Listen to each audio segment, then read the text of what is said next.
В эфире новости, в студии Дарья Короленкова. Здравствуйте. В начале коротко о темах. Дмитрий Садовников посетил с рабочим визитом Усть-Алданский район. В селе Танда он рассмотрел меры по ликвидации последствий ночного пожара в здании детского сада. Депутат Госдумы Галина Данчикова провела инспекцию ключевых социальных объектов Мегино-Кангаласского района. В ходе визита она посетила отделение медицинской реабилитации. В Ставрополе прошел 19-й по счету всероссийский конкурс интеллекта, творчества и спорта. Молодые лица страны Якутию представили 2 студента. По поручению прокурора республики Сергея Дябкина прокуратура Усть-Алданского района проводит проверку по факту пожара, произошедшего в ночь с 3 на 4 февраля в селе Танда. В результате возгорания огнем уничтожено полностью деревянное одноэтажное здание детского сада номер 28. Погибших и пострадавших не имеется. В ходе проверки будет дана оценка причинам и условиям возгорания, соблюдение законодательства о пожарной безопасности. На контроле прокуратуры обеспечение прав на дошкольное образование 26 воспитанников, посещавших данный детский сад. По поручению прокурора республики проверки обеспечения пожарной безопасности в дошкольных образовательных учреждениях организованы по всей республике. Кроме того, первый зампред правительства Якутии Дмитрий Садовников посетил с рабочим визитом Усть-Алданский район. В селе Танда он рассмотрел меры по ликвидации последствий ночного пожара в здании детского сада 1984 года постройки. На месте Садовников провел заседание КЧС. Принято решение в течение месяца капитально отремонтировать 2-й корпус учреждения, чтобы дети смогли вернуться к занятиям. Также в ходе визита был проинспектирован водовод Хачидыма-Бяди-Тюпся, запуск которого обеспечит чистой питьевой водой 2 населенных пункта. Есть насущные проблемы по работе котельных. Ну и есть вопросы по реанимации, скажем, и восстановлению работы водовода, в воде которым нуждается село Дюпся. Этот вопрос мы видим, что он вполне решаемый на поверхности. И мы сегодня пришли к соглашению с руководством района, что этот вопрос мы будем решать и со стороны правительства помогать. Главой республики введен особый противопожарный режим в Алекминском районе. Проведено совещание, где обсудили мероприятия, направленные на профилактику пожаров. Одно из наиболее простых и эффективных способов предупредить население о возможном возгорании – установка извещателей. Подробности у Елены Фаст.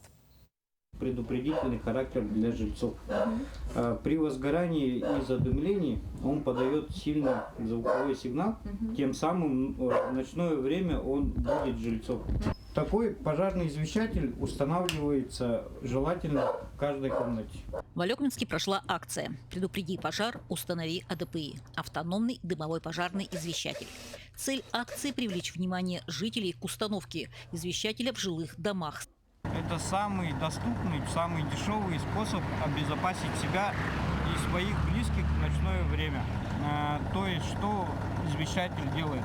При задымлении и при возгорании в ночное время он подает очень громкий звуковой сигнал, дает время на реагирование на возгорание. Статистика дает печальные цифры. Пожары этого года в республике уже превысили цифры прошлого. Отмечено, в пострадавших домах извещатели не были установлены. Стоимость извещателя бюджетная, особенно учитывая возможные последствия. Конечно, нужно, потому что бывают же ситуации, когда могут крепко уснуть и не услышать, не почувствовать, что дым идет. Есть же такие случаи, когда действительно угорали, с детьми вместе сгорали, дома сгорали. И совсем недавно я слышала, что в Якутии был такой случай. Конечно, это очень обязательно нужно. В этот день отряд рандомно предложил установку оповещателей алекминчанам. У нас мы от пожарной охраны запустили акцию «Предупреди пожар, установи АДПИ». Он устанавливается на потолке. Мы хотели тебе его подарить. Он вот такой. Он будет сигнализировать при возгорании. Он будет подавать очень громкий звуковой сигнал. Если 3-4-комнатный дом, то советую купить еще дополнительно и в каждой комнате установить их на потолок. Установка прибора не требует профессионализма, поэтому доступна каждому. Предупреди пожар, установи АДПИ. Елена Фаст, Максим Копылов, Алекминск. С начала реализации программы социальной газификации в 2021 году из бюджета Якутии было выделено свыше 1 миллиарда 9 миллионов рублей, что позволило подвести газ к участкам более 10 тысячам домовладений. В прошлом году регион перевыполнил план на 45%, обеспечив газом 2255 семей. По словам министра промышленности Максима Терещенко, большая часть средств идет на расширение газовых сетей, а остальная на адресную помощь льготникам, многодетным семьям, ветеранам и участникам СВО. В прошлом году газ пришел в села Сымах и Ломтука, а в этом году планируется газифицировать еще 1500 домов. Депутат Госдумы Галина Данчикова провела инспекцию ключевых социальных объектов Мегино Кангаласского района. В ходе визита она посетила Абалахское отделение медицинской реабилитации, новую участковую больницу и транспортный техникум, ознакомившись с качеством оказания медицинских и образовательных услуг. На встрече со студентами и коллективом техникума обсуждались актуальные вопросы: повышение стипендий, реализация программ по обеспечению жильем молодых специалистов в системе среднего профессионального образования и привлечение новых кадров. Программа дня завершилась совещанием с главами поселений и депутатами районного совета. Будем готовить встречу в Минсельхозе и Российской Федерации и будем готовить встречу с управлением лесного хозяйства федеральным для того, чтобы решить вопросы по землям лесного фонда для расширения участков по Нижнему Бестяху, для того, чтобы обеспечивать многодетных семей земельными участками. Пока мы не нашли решение совместно с региональными и муниципальными властями, это каким образом расширять именно газолечебницу Абалах, расширить именно реабилитационные мероприятия для того, чтобы больший охват жителей республики. Рак не приговор. 4 февраля по всему миру отмечается День борьбы против онкозаболеваний. В Якутии же эта дата символично связана и с открытием нового здания онкологического диспансера. Уже 2 года сюда приходят пациенты со всей республики. Как отмечают специалисты, ежегодно медики выявляют рак у более чем 2000 жителей Якутии. При этом первое место по распространению занимает злокачественное образование легких. Выявляемость увеличивается, и радует то, что выявляемость на ранних стадиях повышается ежегодно. Конечно, больше пациентов прошло через наш онкодиспансер. Больше пациентов мы обследуем, мы проводим онкоскрининги. Больше людей знают о нашем диспансере, и тем самым они обращаются к нам. Омиконский районный штаб поддержки участников СВО подвел итоги работы за год. Организация стала ключевым связующим звеном между обществом, государством и близкими военнослужащих. Подробнее о результатах работы и реализованных инициативах в нашем материале далее. Поддержка участников СВО и членов их семей – одна из важных задач оперативного штаба района. На прошедшем заседании штаба были подведены итоги работы за прошедший год и рассмотрены 2 заявления, поступившие в этом году. По заявлениям приняты положительные решения.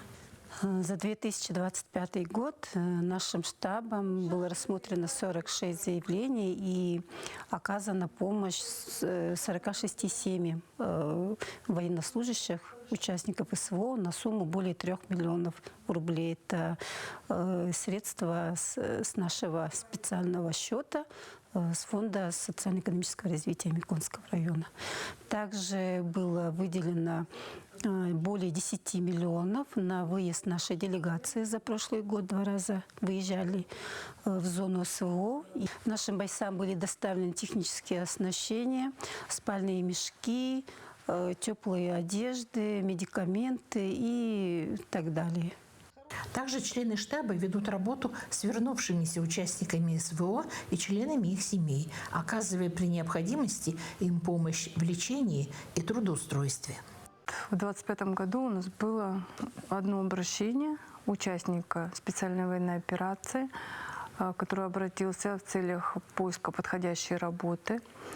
Мы оказали ему меры поддержки, соцадаптации, профориентации, провели переговоры с работодателем, нашли гражданину работу, где он до сих пор трудится.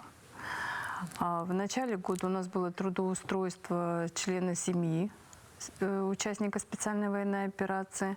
В 2024 году она у нас прошла курсы повышения квалификации по программе 1С и успешно была трудоустроена в начале 2025 года.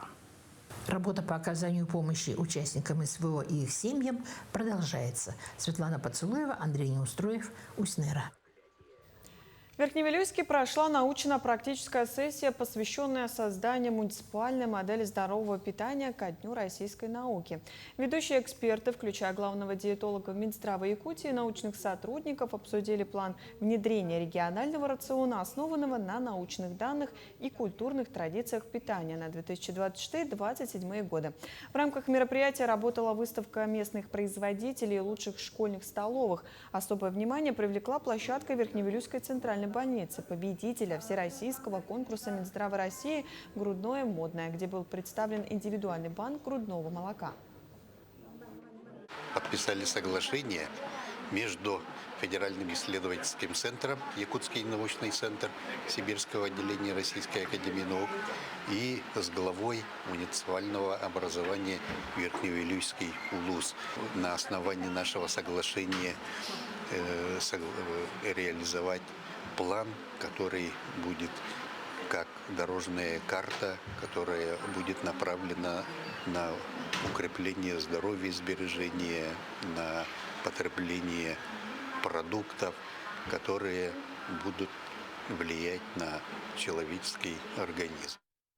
В День российского студенчества в городе Ставрополе прошел 19-й по счету всероссийский конкурс интеллекта, творчества и спорта «Молодые лица страны». В течение прошлого года в регионах России проходили отборочные этапы, а в декабре состоялся полуфинал, где были отобраны 22 финалиста из 14 регионов страны.